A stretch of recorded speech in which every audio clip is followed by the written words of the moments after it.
Welcome back to our channel తన్యా టు గెట్. డిఎడ్ స్టూడెంట్స్ అందరూ కూడా మార్నింగ్ ఎగ్జామినేషన్కి ఆల్రెడీ వెళ్ళి ఉంటారు. So morning shift, afternoon shift, మీరు ఎగ్జామినేషన్ నుంచి బయటకు వచ్చే లోపు నేను ఈ వీడియో అయితే అప్లోడ్ చేస్తాను. ఈ వీడియో బేసిక్గా నేను ఏం చెప్పాలనుకుంటున్నా అంటే, డిఎడ్ ఎగ్జామినేషన్ రాసిన తర్వాత మీకు ప్రిలిమినరీకి రిలీజ్ అవుతుంది, అది చెక్ చేసుకోండి. మీకు ఎన్ని మార్క్స్ వస్తున్నాయి ఆన్ అండ్ యావరేజ్ తెలిసిపోతుంది. దాన్ని బట్టి మీరు ఏ కాలేజ్ చూస్ చేసుకోవాలి అనేది తెలుస్తుంది అనమాట. అయితే నేను కొన్ని సజెషన్స్ ఇస్తాను, కంపల్సరీగా ఒకసారి వినండి, మీకు నచ్చితే ఫాలో అవ్వండి.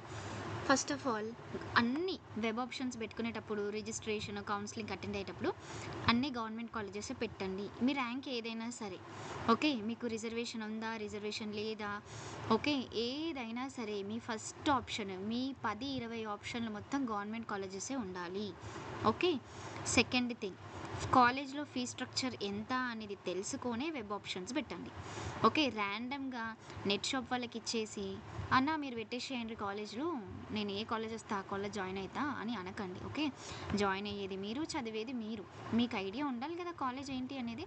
సో అందుకోసమనే మీరు ఆచితూచి, ఒకరోజు లేట్ అయినా పర్లేదు, మంచిగా చెక్ చేసుకొని, క్రాస్ చెక్ చేసుకొని వెబ్ ఆప్షన్స్ పెట్టుకోండి. ఫస్ట్ ఏం పెట్టుకోవాలి, అన్ని గవర్నమెంట్ కాలేజెస్ పెట్టుకోవాలి. రిజర్వేషన్ ఉన్నా, రిజర్వేషన్ లేకపోయినా, ఓకే, మార్కులు ఎక్కువ వచ్చినా, మార్కులు తక్కువ వచ్చినా, ఏదైనా కూడా ఇదే రూల్. ఓకే.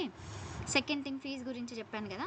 ఇంకా హాస్టల్ ఫెసిలిటీ అంటారా, డైట్ కాలేజెస్, గవర్నమెంట్ కాలేజెస్ అయినా కూడా మీకు హాస్టల్ ఫెసిలిటీ అయితే ఉండదు. చాలామంది అడుగుతారు. ఇప్పుడు కరీంనగర్ వాళ్ళని తీసుకోండి. ఓకే, కరీంనగర్ వాళ్ళు దగ్గర ఉన్న కరీంనగర్ గవర్నమెంట్ కాలేజ్ పెట్టుకుంటారు, లేకపోతే వరంగల్కి అప్ అండ్ డౌన్ చేసుకోవచ్చు అని పెట్టుకుంటారు. కానీ హాస్టల్ ఉండదు గవర్నమెంట్ కాలేజెస్కి. ఓకే, ఇది యూనివర్సిటీస్ లాగా అట్లా కాదు కదా, సో హాస్టల్ అయితే ఉండదు అనమాట. నెక్స్ట్ ఇక్కడ చూస్తున్నారా, ఇది నేను ఒక కాలేజీ లాగిన్ది, అంటే మనకి వెబ్సైట్లో కూడా అవైలబుల్గా ఉంటుంది, నేను మీకు చెప్తాను. దాంట్లో మీకు గవర్నమెంట్ కాలేజెస్లలో కొంతమందికి 2300 మాత్రమే ఉంది ఫీజు, ఇంకా కొంతమందికి అయితే 0, అంటే రియంబర్స్మెంట్ వచ్చేటి వల్ల ఏం పే చేయాల్సిన అవసరం లేదు. ఇంకా కొంతమంది మేబీ పే చేయాల్సి వస్తుందేమో, పే చేసినా కూడా ఎంత, జస్ట్ 2385 రూపీస్ అట్లా ఉంది.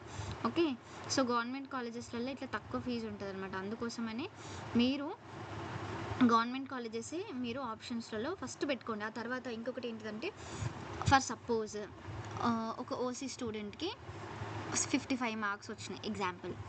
ఓకే, అబ్బా తక్కువ మార్కులు వచ్చినాయి కదా అని అనుకుంటే కష్టం.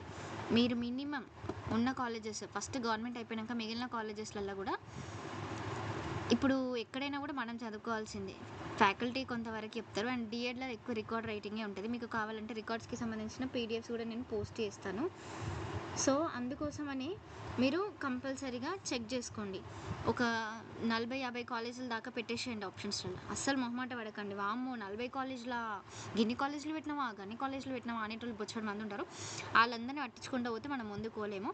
అందుకోసమనే డైరెక్ట్గా తక్కువ మార్కులు వచ్చినాయంటే బాగా ఆప్షన్స్ పెట్టుకోండి. ఇంకొకటి, మంచి ర్యాంక్ వచ్చిన వాళ్ళు చేసే మిస్టేక్ ఏంటి తెలుసా, 33 ర్యాంక్ వస్తుంది, 10 కాలేజీలు కూడా పెట్టుకోరు.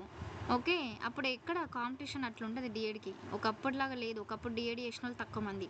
పేపర్ 1, పేపర్ 2 చూస్తే, పేపర్ 1 చేసిన వాళ్ళు 50,000 మంది దాకా కూడా అప్లై అయ్యారు. అసలు 30,000, 25,000 అంతే, అంతకు మించి పోదు.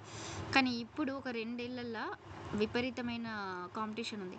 అండ్ అలాగే ఫీ స్ట్రక్చర్, మీరు ఇప్పుడు కాలేజెస్కి వెళ్ళకుండా నేను ఎప్పుడో ఒక్కసారి వెళ్తా అంటే కూడా వాళ్ళు నాకు తెలిసి అటెండెన్స్ ఫీజు కానీ అట్లా పే చేయమంటారు.